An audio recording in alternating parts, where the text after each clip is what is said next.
News కు స్వాగతం. మాలకొండకు భక్తులు ఆదాయం 13,85,947 రూపాయలు.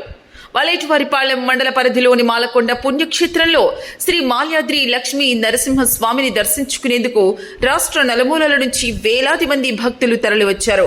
భక్తుల ద్వారా వివిధ రూపాల్లో ఆలయానికి ఆదాయం 13,85,947 రూపాయలు సమకూరినట్లు దేవస్థానం డిప్యూటీ కమిషనర్ చంద్రశేఖర్ చెప్పారు. ఈ సందర్భంగా వారు మాట్లాడుతూ అష్టోత్తరం ద్వారా 9,350, కుంకుమార్చన ద్వారా 24,200, భక్తుల వివాహముల ద్వారా 44,000, సమర్పించిన తలనీలాల ద్వారా 55,200, వాహన పూజల ద్వారా 6,220, ప్రత్యేక దర్శనాల ద్వారా 5,05,200, స్థల పురాణ ద్వారా 960, రూము అద్దెల ద్వారా 35,200, కవర్ల ద్వారా 17,000, లడ్డూ ప్రసాదం ద్వారా 3,71,345, అన్నదానం ద్వారా 2,49,772, విరాళాలు 67,500 రూపాయలు ఆదాయం వచ్చినట్లు ఆయన చెప్పారు.